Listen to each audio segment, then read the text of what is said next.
पायामध्ये सुद्धा गोळे यायला सुरुवात होतात. तर याचं कारण म्हणजे काय, तर नॉर्मली जीवनसत्व ई जे आहे ते कमी होतं किंवा कॅल्शियमची जी कमी आहे यामुळे हा त्रास व्हायला सुरुवात होते. तर मी मगाशी सांगितल्याप्रमाणे तुम्ही तुमच्या डॉक्टरची सजेस्ट व्हा आणि त्याच्यानंतर तुम्ही काय करायचं आहे, कॅल्शियम आणि व्हिटॅमिन ई युक्त सगळे फळं जे आहे ती खायला सुरुवात करायची आहे. सोबतच काही वेळेस आपलं वाढलेलं वजन, काहींचं बाळाचं वजन तर वाढतं आहे, सोबत आपलं सुद्धा वजन वाढायला सुरुवात होते. त्यामुळे जी पूर्ण भार आहे तो पायांवर येतो आणि पायाचे आजारसुद्धा व्हायला सुरुवात होतात. त्याच्यानंतर खूपशा मदर्सला असे क्वेश्चन्स पडतात की माझ्या पायाला सूजसुद्धा आलेली आहे, पाय तर दुखत आहेत पण पायाला सूजसुद्धा आलेली आहे. तर ही सूज जी आहे ती सुद्धा नॉर्मल आहे फुल ऑफ प्रेग्नेन्सीमध्ये. आपल्या पोटाचं जे वजन आहे ते पायावर पडतं जसं मी मगाशी सांगितलं, आणि पायाच्या ज्या रक्तवाहिन्या आहेत त्यावर वजन पडल्यामुळे पायाला सूज यायला सुरुवात होते. तर अशा वेळेला काय करायचं आहे, वन साईड झोपायचं आहे. वन साईड झोपल्यानंतर दोन्ही पायाच्या मध्ये उशी घ्यायची आहे. ओके, जर ते नसेल जमत तर दोन्ही पायाच्या खाली उशी ठेवायची आहे आणि उशीवर पाय ठेवून आपल्याला झोपायचं आहे, आणि तेही वन साईड. एवढं सुद्धा करून जर तुमची सूज जी आहे ती कमी होत नसेल तर तुम्ही तुमच्या डॉक्टरशी संपर्क करायचा आहे. वारंवार सांगते, या सगळ्या गोष्टी आहे मार्ग दाखवणं हे आमचं काम आहे, यूट्यूबर्सचं काम आहे. पण त्यामध्ये ॲक्च्युअल उतरणं किंवा तुम्हाला काही त्रास होत असेल तर यूट्यूबवर कोणताही सजेस्ट करत नाही. तर पायामध्ये सूज आलेली आहे आणि तुम्हाला खूप त्रास होत आहे तर थोडंफार तुम्हाला त्यामध्ये राहत मिळेल किंवा थोडा रिलॅक्स होईल या गोष्टी सांगते. एक, मगाशी सांगितल्याप्रमाणे पायाच्या खाली उशी ठेवून झोपायचं आहे. दोन, जर तुम्ही रात्री झोपताना थंडी वाजते किंवा काय होतं तर पायामध्ये घट्ट सॉक्स घालत असाल किंवा पॅन्ट टाईट घातलेली असेल किंवा टाईट जे कपडे आहे अंगावरचे ते सगळे काढायचे आहेत आणि नॉर्मल सुती कपडे किंवा एकदम सुटसुटीत कपडे जे आहे ते वेअर करायचे आहे आणि मग झोपायचे आहे. त्यानंतर अजून एक गोष्ट म्हणजे, जर तुम्ही काम करताना उभी राहून काम करत असेल त्याऐवजी तुम्ही बसून काम करा, जेणेकरून तुमच्या पायाला सुद्धा आराम मिळेल आणि तुम्हाला सुद्धा आराम मिळेल, की जेणेकरून पाय जे आहे त्याची सूज जी आहे ती कमी व्हायला सुरुवात होते. ओके, तर काही जणांना मुंग्या सुद्धा यायला सुरुवात होतात हातापायांना. ओके, जास्त आपण बसून राहतो त्यामुळे सुद्धा मुंग्या यायला सुरुवात होतात. पण नॉर्मली याचे कारण काय आहे, विटॅमिन्स किंवा जीवनसत्व काही जे आहे ते कमी व्हायला सुरुवात होते, त्यामुळे सुद्धा पायांना जे आहे तर मुंग्या यायला सुरुवात होतात. अजून एक कारण म्हणजे रक्ताचं जे प्रमाण आहे ते आपल्या शरीरामध्ये कमी व्हायला लागतं, त्यावेळेस सुद्धा हातापायाला मुंग्या यायला सुरुवात होतात. तर अशा वेळी तुम्ही तुमच्या डॉक्टरशी संपर्क करायचा आहे. या उलटच काही डॉक्टर जे आहे ते ॲडव्हान्समध्ये तुम्हाला सगळ्या गोळ्या औषधं चालू करायला सुरुवात करतात, ज्या टॅबलेट्स आहे, सिरप्स आहे, की जेणेकरून तुम्ही रक्ताचं प्रमाण जे आहे किंवा अजून कॅल्शियमचं प्रमाण आहे ते कमी होऊ नये. पण सोबतच तुम्ही सुद्धा डॉक्टरांना सपोर्ट करायचा आहे. ज्या गोष्टीमुळे रक्त वाढतंय किंवा कॅल्शियम वाढते किंवा प्रोटीन वाढते ह्या गोष्टी तुम्ही खायला सुरुवात करा, की जेणेकरून तुम्हाला तुमच्या गोळ्यांचा जो वापर आहे ते तुम्हाला कमी करून तुम्ही हेल्दी फूड घ्याल, कन्झम्पशन कराल.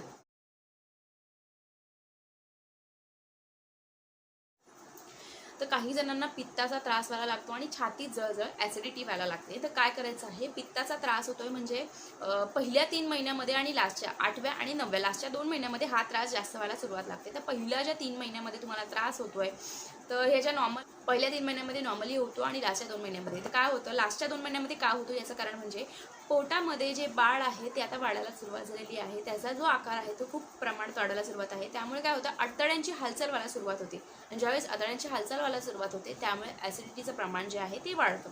अशा वेळेला तुम्हाला जर कोणी सजेस्ट करायचं की डबल खायचं आहे, 2 वेळेचं खायचं आहे एकदाच, अजिबात नाही. तुम्हाला जसं जाते तसं थोडं थोडं अन्न तुम्ही घ्यायला सुरुवात करायची आहे, कारण आतड्यांची हालचाल झालेली आहे, त्यांना जागा कमी पडलेली आहे. त्यामुळे काय होतं, तुमचं जे डायजेशन प्रोसेस आहे ते सुद्धा हळूहळू व्हायला सुरुवात होते.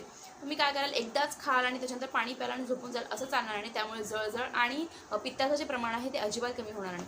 तर हे जे प्रमाण आहे ते कमी करायचं आहे, तर काय करावे यासाठी उपाय मी तुम्हाला सांगत आहे. सांगितल्याप्रमाणे खाल्ल्यानंतर लगेच झोपायचं नाही आहे, जरा वॉक करायचं आहे, शतपावली करून यायची आहे, 4-5 मिनटं का होईना पण तुम्ही तुमचं चालायचं आहे, की जेणेकरून तुमचं जे अन्न आहे खाल्लेलं ते पचायला मदत होते.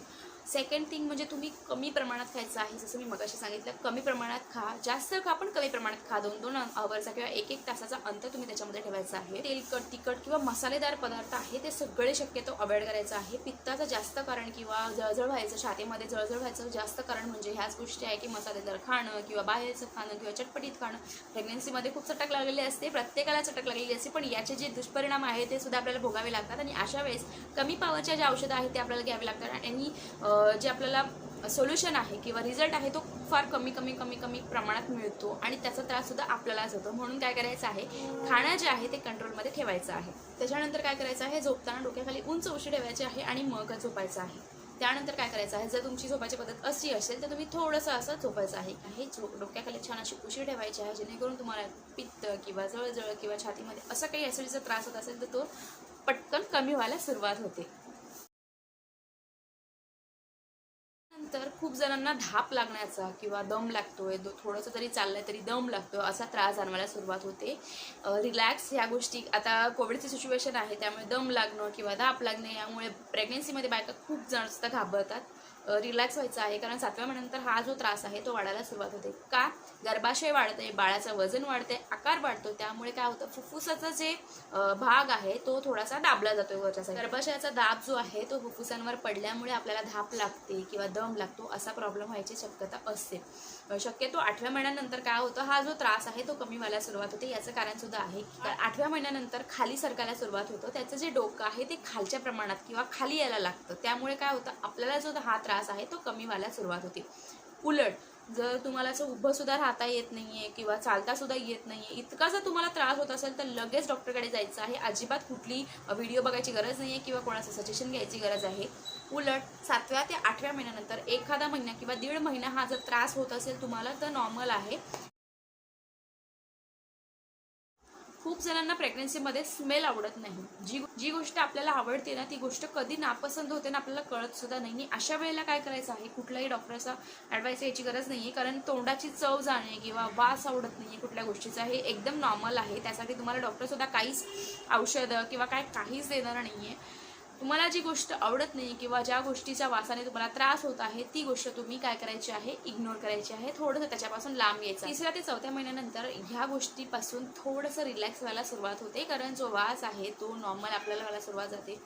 नाकाची जी क्षमता आहे, वास घ्यायची क्षमता आहे ती खूप वाढते. त्यामुळे आपल्याला काही जणांना पीठ मळतं तर पिठाचा वास किंवा चपात्या भाजता चपातीचा वास किंवा काही जणांना डाळीचा वास, ज्या गोष्टी नॉर्मल घरामध्ये बनतात त्याचा वास सुद्धा आवडत नाही.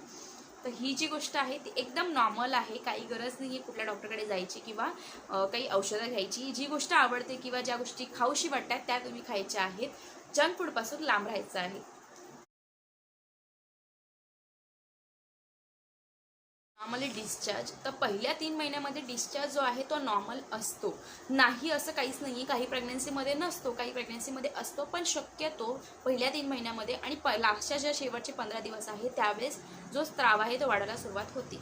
अशा वेळेस जर तो डिस्चार्ज आहे त्या डिस्चार्जला स्मेल यायला सुरुवात होते. घाण असा स्मेल, तुम्ही वॉशरूमला जाताय आणि तिथे जर तुम्हाला वाटते की वेगळाच काहीतरी स्मेल येतोय, छान आपण पाणी टाकून धुतलंय तरी पण आपल्याला स्मेल जो आहे तो काही जात नाही आहे किंवा तिथे खाज व्हायला सुरुवात होते, इरिटेशन व्हायला सुरुवात होते, ती जागा लाल व्हायला सुरुवात होत असेल तरी तुम्हाला तुमच्या डॉक्टरची कन्सल्ट करायचं आहे. दुसरी गोष्ट, डिस्चार्जचा जो रंग आहे मगाशी सांगितल्याप्रमाणे पिवळा, हिरवा किंवा लाल, खूप असं डार्क असं लाल जाते किंवा एकदम व्हाईट तुकडे जात आहेत, असं जर तुम्हाला काही वाटत असेल तरी तुम्ही तुमच्या डॉक्टरशी संपर्क करायचा आहे.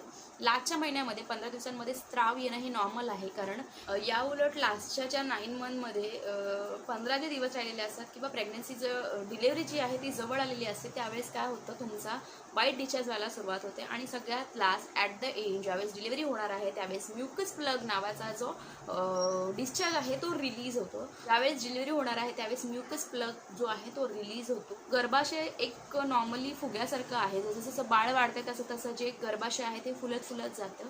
तर त्याला कव्हर करण्यासाठी एक झाकण दिलेलं असतं, त्याला म्युकस प्लग असं म्हटलेलं जातं. तर हे ज्यावेळेस रिलीज होतं त्याच्या 7 ते 8 तासामध्ये डिलिव्हरी व्हायचे चान्सेस असतात. त्या उलट अजून एक गोष्ट म्हणजे वॉटर ब्रेक होतो तुमचा, ज्यावेळेस पाणी जे आहे, पाण्याची थैली जी आहे ती फाटते आणि अशा वेळेस सुद्धा डिलिव्हरीचे चान्सेस जे आहेत ते खूप लवकर यायला सुरुवात होते. तुम्ही साधारण 24 तासामध्ये जी डिलिव्हरी आहे ती करावी लागते. या उलट जर तुमचा जो स्त्राव आहे तो जो खूप नॉर्मल आहे, पहिल्या 3 महिन्यानंतर आहे आणि तो बंद झाला तर हे एकदम नॉर्मल आहे, अजिबात घाबरायची गरज नाही आहे. खूप लेडीजचा त्रास असतो की पोट साफ होत नाही आहे. आता माझ्या आजूबाजूला सुद्धा अशा लेडीज होत्या की ज्यांची पोट साफ व्हायचे नाही आणि डॉक्टरांसोबत खूप असं क्लोज किंवा कन्व्हर्सेशन नसतं. काही जणांचं, खूप जण खूप असे क्लोज असतात, कन्व्हर्सेशन छान असतं, काही जणांचं नसतं. त्यामुळे अजिबात घाबरायचं काही कारण नाही आहे. कमी खाणं किंवा पाणी कमी पिणं, आता काही काहींना खूप उलटीचा त्रास होतोय, पाणीसुद्धा पिवत नाही आहे, अशा लोकांना हा त्रास होणं नॉर्मल आहे. तर काय करायचं आहे, जेवण जे आहे ते टायमावर करायचं आहे. त्यानंतर प्रॉपर पाणी घ्यायचं आहे. तुम्ही दिवसातून 2 ते 3 लिटर पाणी घेणं आवश्यक आहे. त्यानंतर फ्रूट ज्यूस घेत असेल तर फ्रूट ज्यूस घ्या, पण नसेल तुमचे दात एकदम छान आहेत टणटणीत, ते काही गरज नाही आहे ज्यूस वगैरे घ्यायची. तुम्ही काय करायचं आहे, फ्रूट गोल जे फ्रूट आहे, अख्खं जे फ्रूट आहे ते घ्यायचं आहे. त्यानंतर कॅनमध्ये जे ज्यूस वगैरे आहेत ते सगळे अवॉइड करायचे आहे. त्याचा शुगर कंटेंट किती आहे हे आपल्याला अजिबात माहिती नाहीये, त्यामुळे कॅनमधले जे ज्यूस आहेत ते अवॉइड करायचे आहेत. त्याच्यानंतर तुम्ही काय करायचं आहे, मनुके जे आहेत 4-5 मनुके आहेत रात्री भिजत ठेवायचे. मनुके जे आहेत ते 4-5 मनुके रात्रीच्या वेळेस भिजत ठेवायचे आहे आणि सकाळी उठून पहिले मनुके घ्यायचे आहेत. पोटभर पाणी प्यायचं आहे आणि नंतर काय करायचं आहे, वॉशरूमला जायचं आहे. एवढं सुद्धा करून तुमचं पोट जर साफ होत नसेल तर तुम्ही तुमच्या डॉक्टरशी कन्सल्ट करायचं आहे. ते तुम्हाला काहीतरी गोळ्या औषधं किंवा टॅबलेट जे आहे ते रेकमेंड करतील. अजून एक गोष्ट, प्रेग्नन्सीमध्ये खूप हेल्दी फूड खायचं आहे. जास्त टॅबलेट्स किंवा सिरप किंवा मेडिसिन किंवा इंजेक्शन यापासून आपल्याला थोडंसं लांब राहता येईल याची काळजी घ्यायची आहे. आता टीटीचं इंजेक्शन किंवा 9 मंथ प्रेग्नन्सीमध्ये जे लागतात ते इंजेक्शन जे आहेत ते मॅन्डेटरी आहेत, तुम्हाला घ्यायचेच आहे. पण या उलट तुम्ही खूप रक्त तुमचं कमी झालं तर तुम्हाला इंजेक्शन मारलं जातं किंवा कॅल्शियम कमी तर गोळ्या औषधं दिले जातात. तर याचा वापर, औषधांचा वापर जर तुम्हाला कमी करायचा आहे तर तुम्ही तुमचे हेल्दी फूड खायला सुरुवात करायची आहे. बाहेरचे जंक्स जे आहे ते अवॉइड करायचे आहे. अशा प्रकारे जे सिम्पटम्स आहे फुल ऑफ प्रेग्नन्सीचे किंवा ते जे काही उपाय आहे तुमच्यासोबत शेअर केलेले आहे. अजून एक नोट, खूप इम्पॉर्टंट नोट तुमच्यासोबत शेअर करणार आहे, ती म्हणजे प्रेग्नन्सी हा अजिबात कोणता आजार नाही आहे. तुम्ही तुमचं जे रुटीन वर्क आहे ते करायचं आहे. तुम्ही तुमच्या डॉक्टरच्या सल्ल्यानुसार जर तुम्हाला बेड रेस्ट दिलेला आहे तर बेड रेस्ट करायचा आहे. पण तुम्ही खूप धावपळ करायची नाही की तुम्ही एकदम नॉर्मल आहात आणि तुम्ही उड्या मारताय तिथे ते फिरतायत, अजिबात नाही. नॉर्मल रुटीनचं वर्क करायचं आहे. डोक्यात एक काढून टाकायचं आहे की प्रेग्नन्सी हा एक आजार आहे. उलटी, मळमळ, चक्कर ह्या गोष्टी ज्या आहेत त्या हार्मोन चेंज होत आहे किंवा बाळ जे आहे ते वाढत आहे किंवा आजारांचा जो त्रास आहे किंवा फुफ्फुसांवर दाब पडतं, पायावर दाब पडतं, त्यामुळे असे जे प्रॉब्लेम्स आहेत ते क्रिएट होतात. पण प्रेग्नन्सी हा कोणताच आजार नाही आहे. दुसरी गोष्ट, अजून एक गोष्ट, तुम्ही जर आत्ताच्या सिच्युएशनमध्ये, पॅन्डेमिकच्या सिच्युएशनमध्ये पार्लरला जाणं थोडंसं टाळायचं आहे. मेहंदी लावणं किंवा डोक्याला हेअर कलर करणं किंवा मेकअप करणं किंवा लिपस्टिक लावणं ह्या गोष्टी आहेत ते तुम्ही 70% तुम्ही करू शकता. 30% जे आहे ते तुम्ही थोडेसे अवॉइड करायचे आहे. या उलट हेअर कलर करणं किंवा तुम्ही हायलाईट करता केसांना किंवा मेकअप करताय किंवा आयब्रो करताय ह्या गोष्टी आहेत त्या जपून करायच्या आहेत, थोड्याशा अवॉइड करायच्या आहेत. 9 मंथ ऑफ प्रेग्नन्सीमध्ये तुम्ही हे कंटिन्यू करू शकता, तेही डिलिव्हरीच्या 6 महिन्यानंतर. डिलिव्हरीमध्ये थोड्याशा गोष्टी ज्या आहेत त्या कंट्रोल करायच्या आहे, कारण प्रेग्नन्सीचा अनुभव जो आहे तो खूप छान आहे आणि ह्या सगळ्या गोष्टींमुळे तुम्हाला जे काही साईड इफेक्ट व्हायचे त्याचा जो परिणाम आहे तो खूप नंतर वेगळा होणार आहे. म्हणून थोड्याशा गोष्टी ज्या आहेत त्या अवॉइड करायच्या आहेत.